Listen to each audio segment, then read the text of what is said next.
have two of the greats with me. Stephen Blocker Roach, how are you, my friend? Timmy, I have never been better, mate. I thought I was excited about rugby league before, but with these new rules, I'm even more excited. I'm like Big Kev. You're almost impossible to contain. And on top of that, we've got one of your former school teachers who will get a full report card on your behaviour. Peter Wynn, how are you? Hey guys, great to see you. Thanks for the opportunity. Yeah, very excited. Just been so excited. It's been such a lull since they cancelled the games 8-10 weeks ago, and now that it's back, I'm pumping. I can't wait to see this weekend's round. Absolutely. Well, let's start with a little bit of a look last week, because some of our New South Wales Blues were just brilliant. Peter, what did you think of Tedesco? He was just his classy best, wasn't he? Well, isn't it amazing we have great footballers that come along quite regularly? Actually, I was thinking about Tedesco and Trbojevic, and then all of a sudden my brain goes back like when they used to have the clashes between Langlands and Graham Eady. I mean, it's just been a position that it gives a player to be outstanding and play at a top level and to be noticed by everybody. Both those players, Tedesco and Trbojevic, they were special, and it's great to see them, having the opportunity to play at this top level. Both are vying for the one spot in New South Wales side. That's going to be very interesting. What do you think, Blocker? Obviously, they'll both be there. Tommy, no doubt, I think would be on the wing, but, just having them in the team. Yeah, mate, it just comes to that concept, as Wally was just saying, that, do you pick your best 17 for New South Wales and then fit them all in? I suppose that's been a big problem for a long, long time. Both these guys are going to be in the footy side. There's no doubt about that. Just the ability to pop up on both sides of the field and through the middle. The fitness and just the engine that these guys have got now is unbelievable. But, mate, I agree with you guys. Those guys were absolutely outstanding. You can throw in Tom Trbojevic too, his brother. Just the understanding between these two guys. Finally, with the new rules, we're seeing footballers come back. Blokes that have played in the backyard together all their life. I don't know if you saw the combination with the try between those two guys. I reckon we're going to see plenty more of it. Where do you reckon they rate, Blocker, in the context of time, Tom and James Tedesco, these two mighty? They'd have to be the two best fullbacks in the game. Thankfully, they're Blues. Thankfully for that, Timmy. It's about time we got a bit of a run on those Queenslanders, mate. But time will tell. But mate, at the moment, if you rated and you looked at every player in the game, Tedesco for mine is the best player in the game now. So the longevity of his career is going to be what we really look at when he retires, and we can look back at the Langlandses and also the Graham Eadys and all those sort of guys. I think both of these guys are going to rate right up the top when they finish their careers. Slater is the one that comes to mind really quickly about a recently retired player who, and rightfully so, we talk in high praise. But I think in the next 8 or 9 years when these guys are retired, that we're going to be talking them exactly the same as we talked about Slater. I think what I like about both those guys is the fact that every time they get the ball, there's something going on. You wait to see what they do. I mean, they're explosive, aren't they? They're big, strong, fast men, and that's what excites me the most. When Trbojevic gets the ball, you look and see what's going to happen. When Tedesco gets the ball, they're not there just to take up space. They're out there to do something, which is very exciting for fans. It must be so exciting for the players alongside them too. That you've got two weapons like that inject themselves into the game. It's awesome. Blocker, what did you think of the new rules? It really meant a fast game. I loved it. What it's done for mine is to bring all the real footballers back in. Not bagging anyone, the way that they play the game now, but to me it was a little bit of tuck under the arm and run and make the yards and have a quick play the ball. And let's see if we can do a double shift for a player for somewhere to score. For me now, after watching the weekend, it's gone back a little bit to the middle men, to the little men. I saw all the middles, which are the front rowers and mainly the locks these days. Gee, there were some blokes out on their feet. And I'm talking about real footballers can look up and see that the opposition big men are tired. I'm going to take them on. That's what I saw in that first round with the new rules. And, Peter, some tackle counts were phenomenal. Young Randall at Newcastle, over 70 tackles. Cameron McInnes, over 70 tackles. And that's what you're going to see, aren't you? You're going to see more, as Blocker said, of this real hard work in the middle. A lot of work to be done there. I do agree with you. I just think it's opened the game up. I mean, in recent times, it's been getting like Blocker said, hit it up, play the ball fast, and everything's a set play. But now, what I noticed, and I think a lot of other people did too, is that all of a sudden these players are starting to think outside of the square, and there's opportunities there for them to really show what they can do without being programmed before they get on the field to follow the set patterns, whatever they do. And then, as you say, the defence is still a big part of the game. But I tell you what, one thing I did notice is more and more gaps around the ruck the longer the game went. I tell you what, like Brock said, those small blokes that have come into their own, a quick little dummy half, a nippy half back, and the boys will be chasing, they'll catch those sort of guys. There'll be more and more opportunities. And I love the fact that it gives these players an opportunity to back up and create their second phase play. That was awesome. Different game altogether. Can you believe the game's changed so quickly? I can't believe it. Yeah. Well, just great to have it back as well, isn't it? I mean, and then to see it at that good a quality. Latrell Mitchell, a couple of nice touches from him. I thought he played pretty well. I mean, it was always, even before the game, and everyone was saying it. We were even saying it, last week, that it's going to take him a while to get in that position. Now, Wayne Bennett, obviously, mate, great coach. Who am I to tell him what to do? But he looks to me like he's biting the bullet and saying, mate, listen, and this is all you want as a player. He's probably saying to him, listen, mate, you've got 4 to 6 weeks. Show me what you can do. Otherwise, if you don't aim up in that position and get yourself in that running mode and the fitness to be able to play there, I'm going to move you back into the centre. So I think that's what he's done, and he's put the ball into Latrell's court. I thought he had some wonderful touch. Don't forget, they're playing the Roosters. 2 times won the premiership the last 2 times. So everyone's going to struggle against the Roosters.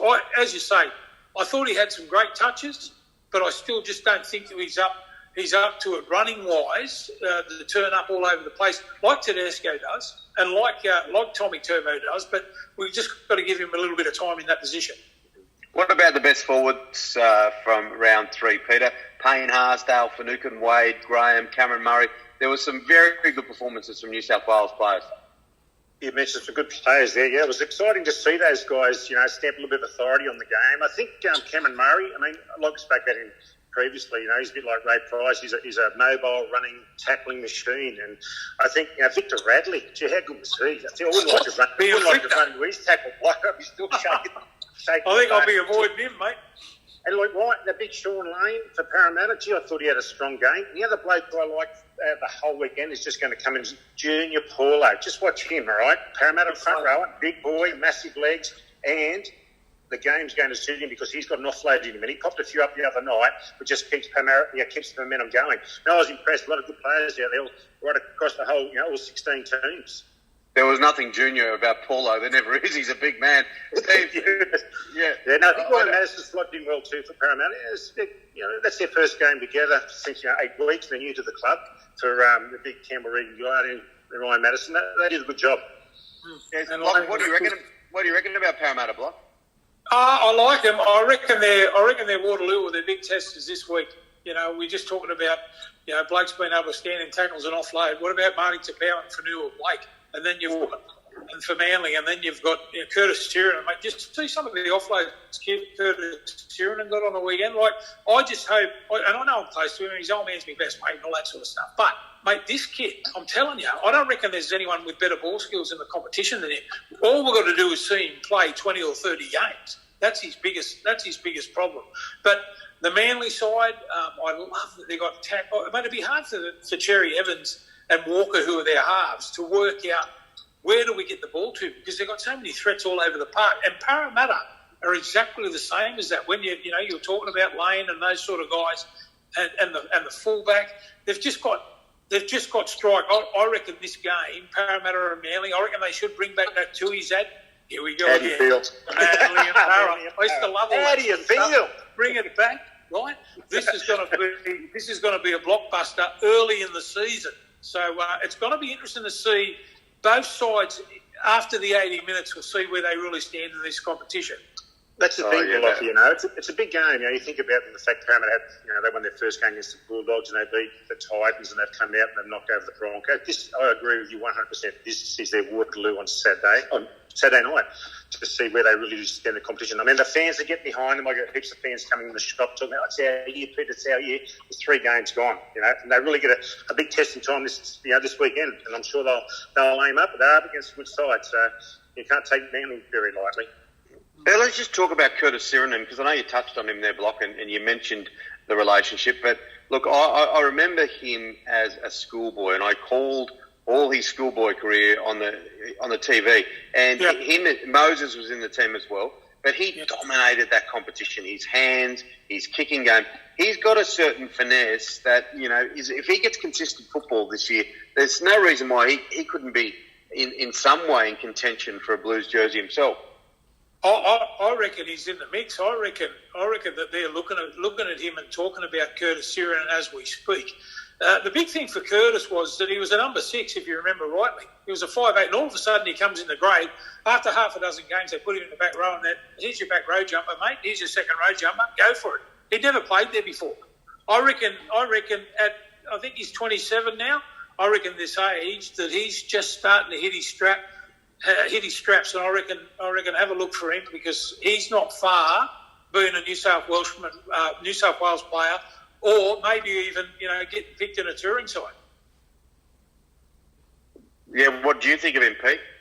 No, I was impressed. What I like about that big, strong running back rowers like him is the fact that this game is going to give them so many more opportunities now with his second phase play. I didn't see that Sironen busting through and off the load and picking up the second phase play like I mentioned. He's a big, strong boy. I mean, his old man was no midget, was he? I mean, I remember playing plenty of tough games against him.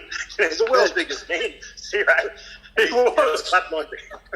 Bloodlines are good. No, very impressive, He keeps his head on his shoulders. He's got a long way to go, that kid. All right, let's have a look at round 4. Just pick out a few of these games, because Broncos take on the Roosters. No Katoni Staggs, he's suspended. Payne Haas, your man blocker, he was good in a beaten side last week. This is a challenge for them. Yeah, I thought they missed the jump a little bit, the Brisbane Broncos last week. You're right about Payne Haas, but they gang tackled him. Mate, he still made 167 metres in that game last week.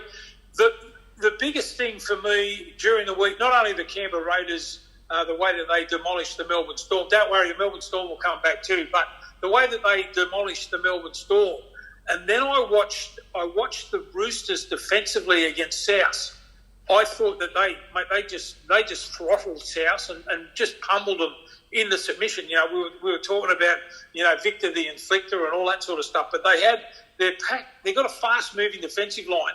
I don't know after watching the Broncos last week. They'll be hurting about last week, but I think the Roosters' defence, and they can score plenty of points, don't worry about that. I think the Roosters' defence is probably the best in the league, what I've seen this year. Yeah, the Morris twins, Peter, they're getting better with age as well. Slippery was a Wollongong boy. I know Blocker grew up in the Gong, and you were a teacher down there. We're going to get onto it shortly, but the Morris boys, Brett Morris, he tackled 2 in a most phenomenal effort. It was extraordinary to watch those 2 boys in action again. How do you think the coach must feel having players going to that next level and busting their butt and doing back-to-back good things? It must be so exciting for the coach. And I'm so proud to know that I know Slippery from way back at about 19. I'm trying to think how far back years ago, number 11s I played against Slippery, and then to see how he turned out as a player, probably one of the quickest blokes you ever want to have played alongside on the field, and to see his 2 sons. But they've all scored 100 tries each. But that effort, it's not so much that glory moment of scoring the try. Those 2 Morris boys, they're footballers. They're out there to play the game, and they don't let their mates down. Okay? They often talk about. I've only heard this on the grapevine about when the Roosters look and they buy someone, they call it the Roosters way. You've got to be able to play the way that they want you to play, and that play, what Timmy was talking about, where Morris tackled the bloke and then pushed himself off him and then made the cover tackle. That is the perfect example of the Roosters way. Oh, absolutely. Second effort? Is that second effort? Does that sum it all up? Yeah, I just think that's what they talk about. It's like, well, I mean, everyone watches footy and they all look as fans and see all the beautiful, great plays. But the little things like that, the double-up play and the kick chase and the stopping of a try and all that sort of stuff, a lot of people probably don't notice that much, but, we sort of look for that sort of stuff. You look for, I know what Jack Gibson coached us. You always in our team meetings on a Tuesday, that's always what he brought up, the back good stuff. And he also said, if you do something negative, make sure the next thing you do is positive. So always look for that as well. If someone makes a mistake, you don't expect them to, just to see what that player does next. And the good players, they capitalise on the next thing, whether it's a good pass or a good run or a good tackle. But those Morris boys, they just went back to everything they did. I didn't see a mistake between the 2 of them. Or did I miss something? Have you ever seen? You've been up close after looking at Slippery, and then you look at those. Have you seen how big they are? I know their mother. I went to uni with her mother down at Wollongong. Oh, She's very tall girl. Apparently, they used to torture their grandmother by sort of wearing the same clothes and mixing it up and saying, "This is him, this is me." I've been interviewing him for years. I still get mixed up. Anyway, let's wind the clock back. Where Wollongong, Peter Wynn, you've got your training wheels on as a school teacher. You're into a class, and who's in the classroom? Stephen Roach. Mate, I was 17 years of age. I'm going to Wollongong Teachers College, and you have to pick out where you want to go for prac teaching. So I chose Fig Tree High School. What a wonderful place. The ninth wonder of the world, mate. Yeah, but I haven't recovered. I go into this class, but there's Blocker Roach and his entourage of henchmen all around him. No control. Honestly, I just wanted to get out of teaching. I wanted to get back to work as quick as I could. No control. I don't know how I survived, but I got through it. And there he is, Blocker Roach. He's there, and I just remember they were great days, Blocker, but I tell you what, it's hard coming out of where it's got long blonde hair, looking like a surfy. Haven't seen a wave for all my life, and turn up at that high school and try and control a bloke like you. Mate, come on. Mate, you know what the problem was? Year 10 was the greatest 4 years of my life. That was the problem. I was mainly when I was going there. No, we've come a long way since December, Blocker. We had some fun over the years. It's been awesome. Sorry, go on. No, it's okay. But let's get on to that because I want to move on to some of that fun, and a lot of that fun was playing in football teams together. You collided and played for New South Wales in arguably the greatest series of that early era for New South Wales in '85 when we finally won the trophy. Look, they came to Parramatta in '79. I ended up playing for New South Wales that year alongside great players, Graham Eady, Steve Rogers, Nick Cronin, Stevie, who was halfback, Tom McGonigal, Ray Price and so on. Wow. So I had a taste of New South Wales football back in '79. But I didn't play State of Origin game until 1984. It was the third game, and I was lucky to be picked in that side. We went up to Brisbane, and we beat Queensland in the third game in '84, which really gave so much optimism about 1985 was going to be like. And then in '85, Blocker and I got selected together for country Origin up in Newcastle. We had a week together in camp up there in the park. Let's think ships, mate. So we laid the foundations like Crusher, Cleo, yourself, Stevie Mortimer, Christy Mortimer. Now, we had a great combination there, and I think all five of us got picked for New South Wales in that first game up in Brisbane. And I just remember the first meeting when the team was picked in '85 at the Sydney Cricket Ground. Terry Fernie was the coach, and Stevie Mortimer was the captain, and I think what stuck with me was Terry Fernie said, "Boys, you've got an opportunity to do something no one else has done. You can be the first New South Wales team to win the State of Origin." So that's what motivated me, Blocker. And the fact I played for New South Wales previously, all of a sudden at the next level of State of Origin. So that was my biggest motivation. Be playing alongside yourself and big Paddy Jarvis, Crusher, all the boys. It was amazing. Yeah, mate. The great thing about it was the players we played with. I mean, you still haven't mentioned Sterling and Kenny and Brett Kenny. Brett Kenny, for mine's the best State of Origin player probably ever to play, along with Joey Johns, I'd say. Brett Kenny was unbelievable. And you'll be able to bring everyone in on this, Pete, how casual he was. Just like before a game, I couldn't believe it. We were all hyped up, headbutting lockers and carrying on and trying to get ourselves revved up and being in the middle and all that sort of stuff. It was a challenge. I'd look over in the corner and he'd be sitting there just like just doing nothing. He didn't want to get a sweat up. He didn't want to get a sweat up going on the field either, would he? He'd just walk out nonchalantly like everyone. I played with Brett the first great game, which was against Newtown in 1980, and he did what he always did: scored 2 tries in that first game. Very cool character. What about Sturlo? Because you worked a lot with him, Blocker, and played a lot with him, and you live with him. He's a fascinating character and an amazing football player, amazing football brain too. He's got it all, Big Pete. Well, Stella and I lived together up in Castle Hill, and he came down in 1979. We joined up, and Stella's a cool character. He was casual. Like on a Saturday, he might go play golf or go to the races. Like, I'm a different bloke. I'd go home a typical day and try and be fresh for the game the next day. Sterlo lived and breathed football. He did a little bit of study in PE, but the flicker next to him used to call him Coop, the scoop with the Cooper drives a Coop because he got caught up in the newspaper.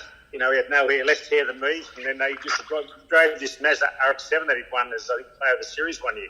A great player, great brain. You listen to him now talk on television. He knows the game inside out and achieved everything he can achieve. Rothers medals, Dally M's. What more can you do? Played for Australia. Awesome player. Yeah, you know, the thing that really stood out for me for Sterling, he wasn't the biggest or the strongest or the fastest, but he was the smartest. He had the ability to look at a ruck or look up at a line and go, mate, they're short there, I'm going there, without actually counting. He was unbelievable at doing that. And his kicking game, the way that he could find the seagulls. Remember Jack used to say that, find the seagulls, because they're just hanging around the grass. The way, and his kicking game, well, he was probably the first bloke that I'd seen. Like, I'd seen a lot of great players over the time, but he's probably the first bloke for mine that had everything with his kicking game. And if he wanted to run, he was courageous. He could set up play. Sterlo was a magnificent player and a big factor with his calmness with the 5'8" Brett Kenny. A big factor while New South Wales won their first series. I think I like the fact that Sterlo, he started in the grassroots of rugby league out there in Wellington, came to Sydney. He got signed by Parramatta. He went through the third grade, bit of reserve grade, and then all of a sudden he just cemented his first grade position. Then he went from there playing for Sydney, New South Wales, Australia. He was a bloke who wanted to do it, and he had the mindset to achieve whatever he wanted to. Great player. Locker, what do you remember of that 85 series when the full-time siren went and you'd won? Mate, probably some of the speeches and the leadership, which I didn't realise at the time. Mate, I was just a young bloke just playing the game, just trying to be as ruthless and run around as much as you could and just try and do as much as you could. But now, in hindsight and looking back and watching the game for so long, just some of the things that Steve Mortimer spoke about and the way that he could motivate his team, I think he had a big part in who was in the footy side because he picked blokes who, oh, look at that. I thought about putting that up with Locker. But he had this unbelievable ability to be able to talk to people. But the greatest memory was actually winning the game, and then I reckon it should be the trophy for New South Wales. Steve Mortimer getting down on his hands and knees and kissing the ground, to me, validated and said, well, you know what, we've finally arrived. I don't know if he meant it to be like that, but to me that's what it meant. New South Wales have finally arrived as a team. You know, Block, if you think back around, we won that first game up in Brisbane, so we've come back into camp down in New South Wales to play the second game at the Sydney Cricket Ground, right? And we were a rep. Terry got us all together up in the room before the game, and we're ready to play. But when we got on the field, we led 12-0. Queensland had come back and headed us 14-12, right? Yeah. Back to 14. So for me as a player, I looked around all you guys in the field, right? All that huffing that goes on in the change room, all that G'ing up. And all of a sudden, it meant something. When we got on that field and we were down, come back to 14, or we had the opportunity to win the game. I think we might have got behind 15-14 or whatever, but we did what we set out to do. No one went missing. We all went out there with that goal and we achieved what we set out to do, because the goal was to win the series for the first time. And all of a sudden, when you did 14-12, you could have got a bit iffy and uffy and buddy, to make all the boys stuck solid and got the job done. That was the biggest thrill for me. And then to see what it meant to Steve Mortimer dropping on the ground and all the boys picking him up. It was very special for Steve Mortimer, but it was just as special for the other 14 players that, were in the team. And the coach, Terry Fern. I mean, that was his goal. He worked it out. He'd been watching since 1980. The fact that Queensland had won for so long. He couldn't work out how they'd won for so long. So really we had a lot of weight on their shoulders, and it didn't get the better, but we got the job done. Locker, it's been a real treat to have Peter Wynn, a former player of yours, on Behind Blue Eyes today. How do you remember him? Because Pete got man of the match in one of those games. What was it like playing alongside Peter Wynn from Werris Creek? Oh, mate, I looked up to him as a school teacher, so it went right back to that area. The great thing about that side now, I'm looking back on it, was the mixture. Now, Pete, you just wind Pete up and away you go. If you needed someone to do 30 hit-ups and 50 tackles, Peter Wynn was the bloke that would do it for you. I mean, you can do all that other fancy stuff and that pretty stuff, which doesn't work in Origin, by the way, especially when it was the 5-metre rule. You needed blokes that would stand up when needed to stand up. And, mate, you never had any worry about Peter Wynn, mate. You wind him up and away he went. That was probably the best way that I remember him. Just a bloke that got out there, worked hard and did his job and got the accolades for it. And Pete, look, to finally play with that kid that was disturbing the back of the room. Victory high. That put you off teaching for life. Thank God, because you made your millions in the Peter Wynn score. But what was it like playing with this bloke? Oh, I knew about Steve Roach, right? And I got the first chance to play with him in '84, and it was a big game for us. But we went up to Queensland for that first State of Origin game. I knew what the team was. I'd known about Block. I'd played against Block leading up to that, and to play alongside him, it was a big buzz for me, And the fact we got the job done up there in that third game, and then we were together again for Country and City, Country and New South Wales the following year. And then I played for Australia with Block as well, Never once to feel let down. Like Block was a bloke, yes.